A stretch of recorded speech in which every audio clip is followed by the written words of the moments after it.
नमस्कार, आकाशवाणी देहरादून से प्रस्तुत हैं प्रादेशिक समाचार।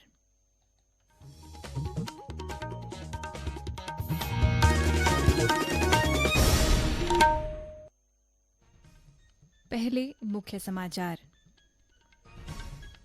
प्रदेश में आपदा से हुए नुकसान को लेकर केंद्र सरकार से 5,702 करोड़ रुपए से अधिक की विशेष सहायता का अनुरोध।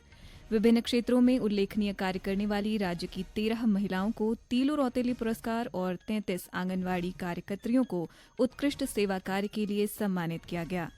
मुख्यमंत्री पुष्कर सिंह धामी ने वरिष्ठ नागरिकों और दिव्यांगजनों से किया संवाद, कहा प्रदेश के सभी जिलों में वृद्ध आश्रम बनाए जाएंगे।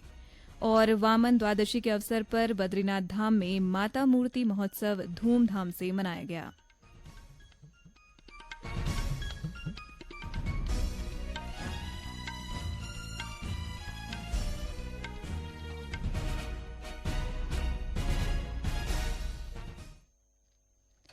प्रादेशिक समाचार के साथ मैं रागिनी बिंजोला और अब समाचार विस्तार से। प्रदेश सरकार ने इस वर्ष मानसून के दौरान राज्य में हुई क्षति की प्रतिपूर्ति और भविष्य में अवस्थापना संरचनाओं को संभावित नुकसान से बचाने के लिए केंद्र से 5,702 करोड़ रुपए से अधिक की विशेष सहायता देने का अनुरोध किया है। इस संबंध में आपदा प्रबंधन एवं पुनर्वास सचिव विनोद कुमार सुमन ने केंद्रीय आपदा प्रबंधन प्रभाग के अपर सचिव को ज्ञापन भेजा है।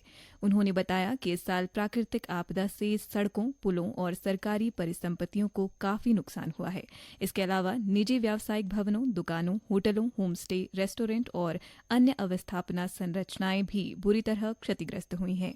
साथ ही अनेक ऐसी परिसंपत्तियां, मार्ग, आबादी वाले क्षेत्र और अन्य अवस्थापना संरचनाएं आपदा से क्षतिग्रस्त होने की कगार पर हैं। उन्होंने बताया कि आपदा से हुई इस क्षति के लिए केंद्र सरकार से लगभग 5,702 करोड़ रुपए की धनराशि की मांग की गई है। मुख्यमंत्री पुष्कर सिंह धामी ने विभिन्न क्षेत्रों में उल्लेखनीय कार्य करने वाली 13 महिलाओं को तीलू रौतेली पुरस्कार और 33 आंगनवाड़ी कार्यकर्त्रियों को उनके उत्कृष्ट सेवा कार्य के लिए सम्मानित किया। आज देहरादून में आयोजित कार्यक्रम में मुख्यमंत्री ने ये पुरस्कार प्रदान किए।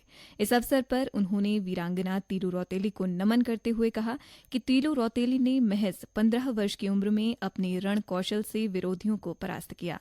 जिस उम्र में बच्चे खेलना, कूदना और पढ़ना सीखते हैं, उसी उम्र में तीलू रौतेली ने अदम्य साहस और वीरता का परिचय दिया। इसलिए वीरांगना तीलू रौतेली को उत्तराखंड की झांसी की रानी कहना अतिशयोक्ति नहीं होगी। मुख्यमंत्री ने कहा कि राज्य सरकार प्रदेश में मातृशक्ति के कल्याण के लिए समर्पित होकर कार्य कर रही है और महिलाओं के लिए अनेक योजनाएं चलाई जा रही हैं। उत्कृष्ट कार्य करने वाली समाज के क्षेत्र में, महिलाओं के क्षेत्र में ऐसी मातृशक्ति की प्रत्येक महिलाओं को यहाँ सम्मानित किया जाता है। अनेक क्षेत्रों में जिन्होंने उत्कृष्ट प्रदर्शन किए हों, इसी प्रकार जो आंगनबाड़ी हमारी सहायिकाएं हैं, कार्यकर्ताएं हैं, उन सबको भी सम्मानित किया जाता है। इससे हमारा हेतु है कि महिलाएं अपने क्षेत्रों में और आगे बढ़ चढ़कर काम करें, उत्कृष्ट प्रदर्शन करें और अपने सर्वोच्च को देने के लिए संकल्पित होकर कार्य करें। और महिलाओं के लिए हम निरंतर अनेक योजनाएं भी चला रहे हैं। इस मौके पर महिला सशक्तिकरण एवं बाल विकास मंत्री रेखा आर्य ने कहा कि पुरस्कार जीतने वाली हर महिला समाज के लिए आदर्श बन गई है। मुख्यमंत्री पुष्कर सिंह धामी ने जीएसटी दरों में किए गए सुधारों के लिए प्रधानमंत्री का आभार व्यक्त किया है। उन्होंने कहा कि इससे किसानों, मध्यम वर्ग और छात्रों को काफी लाभ मिलेगा। मैं आदरणीय प्रधानमंत्री जी का बहुत धन्यवाद करता हूं, आभार व्यक्त करता हूं कि उन्होंने किसानों के लिए, मध्यम वर्ग के लिए 175 से ज्यादा वस्तुओं पर, उत्पादों पर जिनको टैक्स से फ्री किया है, जीएसटी से फ्री किया है या उनमें संशोधन किया है। निश्चित रूप से ये किसानों के लिए भी तमाम प्रकार के उनके उपकरण खरीदने से लेकर तमाम चीजें उनके लिए सस्ती होने वाली हैं, उनके लिए सरल होने वाली हैं। इसी प्रकार से मध्यम वर्ग के लिए, विद्यार्थियों के लिए उनके जीवन में एक नया मार्ग प्रारंभ होने वाला है। और प्रधानमंत्री जी की ये सोच कि आम व्यक्ति का जीवन अच्छा हो, उसके जीवन में सभी प्रकार की साधन उपलब्ध हों, ये उस बात को चरितार्थ करता है कि अंतिम छोर में खड़े हुए व्यक्ति को भी सभी सुविधाएं मिलनी चाहिए। ये उस दिशा में बढ़ाया हुआ एक बहुत बड़ा कदम है। उधर जीएसटी सुधारों को लेकर लोगों ने इसका समर्थन किया है। बागेश्वर में व्यापारी वर्ग और आम नागरिकों ने इसे जनता के हित में बताया है। ये सरकार का एक बहुत अच्छा निर्णय है कि जीएसटी की स्लैबों में जो कमी की गई है 5% और 18%, इससे हम व्यापारियों को और जनता को इसका बहुत अधिक लाभ होगा। जो इलेक्ट्रॉनिक आइटम का हम व्यापार करते हैं उन पर 28% और उससे बढ़ के 40% भी कहीं कहीं पर को था। उससे अब क्या होगा, मार्केट में ग्राहक जो ऑनलाइन जो सामान खरीद रहे हैं उन पे भारी कमी आएगी और हम उससे कम रेट में अब अपनी दुकानों से भी ग्राहक को उपलब्ध करा सकते हैं और जिससे जनता पर भी इसकी मार कम पड़ेगी। गौरतलब है कि जीएसटी परिषद ने दैनिक उपयोग की कई वस्तुओं पर दरों में कटौती को सर्वसम्मति से मंजूरी दे दी है, जिससे अधिकांश वस्तुएं और सेवाएं सस्ती हो गई हैं। परिषद ने अप्रत्यक्ष कर प्रणाली को 5%, 12%, 18% और 28% की 4 स्तरीय संरचना से सरल बनाकर 5% और 18% की 2 स्तरीय संरचना में बदल दिया है। ये समाचार आकाशवाणी के देहरादून केंद्र से प्रसारित किए जा रहे हैं। ताजा समाचार के लिए आप हमारे सोशल मीडिया एक्स व Facebook page Akashvani news Uttarakhand को फॉलो कर सकते हैं। साथ ही ये समाचार हमारे YouTube channel Akashvani news Uttarakhand पर भी उपलब्ध हैं। मुख्यमंत्री पुष्कर सिंह धामी ने मुख्य सेवक संवाद के तहत आज देहरादून में वरिष्ठ नागरिकों और दिव्यांगजनों के साथ संवाद किया। इस अवसर पर उन्होंने दिव्यांग शादी अनुदान व राष्ट्रीय पारिवारिक लाभ योजना का सॉफ्टवेयर लॉन्च किया। साथ ही समाज कल्याण विभाग की विभिन्न योजनाओं के तहत दी जा रही पेंशन की इस वित्तीय वर्ष की 5वीं किश्त का ऑनलाइन भुगतान किया। मुख्यमंत्री ने दिव्यांग युवक युवती से विवाह करने पर प्रोत्साहन अनुदान धनराशि 25,000 रुपये से बढ़ाकर 50,000 रुपये करने की घोषणा की।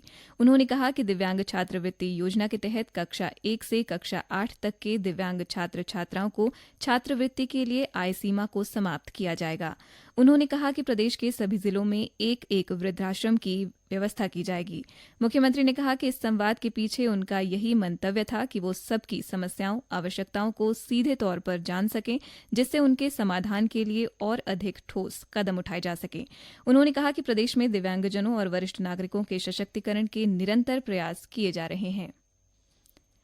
वामन द्वादशी के पावन अवसर पर आज बद्रीनाथ धाम में माता मूर्ति महोत्सव धूमधाम से मनाया गया। भगवान बद्री विशाल अपनी माता मूर्ति से मिलने माणा गांव के समीप माता मूर्ति मंदिर पहुंचे। बद्रीनाथ के मुख्य पुजारी रावल ईश्वरी प्रसाद नंबूदिरी ने बताया कि सुबह भगवान बद्री विशाल की उत्सव मूर्ति श्री उद्धव जी की डोली माणा गांव के माता मूर्ति मंदिर की ओर रवाना हुई। इस अवसर पर सैकड़ों श्रद्धालु डोली यात्रा में माता पुत्र मिलन के साक्षी बने। पूजा और भोग के बाद डोली बद्रीनाथ लौटी, जहां आरती के साथ उत्सव संपन्न हुआ। ये परंपरा माता पुत्र के प्रेम के साथ ही सांस्कृतिक एकता को भी दर्शाती है। आज वामन द्वादशी, आज तो बद्रीनाथ के सबसे बड़ा उत्सव चलने वाला दिन है। भगवान बद्री विशाल जी की उत्सव मूर्ति उद्धव जी आज माता मूर्ति के मंदिर में पहुंच गया। आज बहुत बड़ा कार्यक्रम चलता माना गांव में। भगवान की प्रिय सखा उद्धव जी ने आज सुबह इधर पहुंच गया। बद्रीनाथ में मंदिर में पूजा कार्यक्रम, अभिषेक सब कुछ होने के बाद अभी माता जी के साथ बैठ के भगवान के अभिषेक पूजा सब कुछ हुआ। राष्ट्रीय भारतीय सैन्य कॉलेज RIMC देहरादून में 2 दिवसीय राष्ट्रीय सैन्य विद्यालय प्राचार्य सम्मेलन 2025 आज संपन्न हो गया। सम्मेलन में देश भर में 5 राष्ट्रीय सैन्य विद्यालय RMS के प्रमुखों ने भाग लिया, जिनमें शैक्षणिक, प्रशिक्षण और प्रशासनिक स्तर पर सहयोग को सुदृढ़ करने पर गहन विचार विमर्श किया गया। इस अवसर पर आयोजित विभिन्न सत्रों में संकाय प्रमुखों ने शैक्षणिक उत्कृष्टता, खेलकूद, सांस्कृतिक गतिविधियां, नव प्रवेशित बालिका कैडेटों के समावेश और समग्र छात्र विकास जैसे विषयों पर प्रस्तुतियां दी। सम्मेलन में बुनियादी ढांचे में नवाचार, शिक्षकों के प्रशिक्षण और NDA परीक्षा परिणामों को बेहतर बनाने की रणनीतियों पर विशेष बल दिया गया। RIMC और RMS दोनों के नेतृत्व ने आपसी सहयोग और संसाधनों के साझा उपयोग को और मजबूत करने की आवश्यकता पर सहमति जताई। सभी संसाधनों ने अनुशासन, फिटनेस और शैक्षणिक गुणवत्ता के उच्च मानकों पर खरे उतरने वाले कैडेट तैयार करने की अपनी साझा प्रतिबद्धता को दोहराया। अंत में मुख्य समाचार एक बार फिर।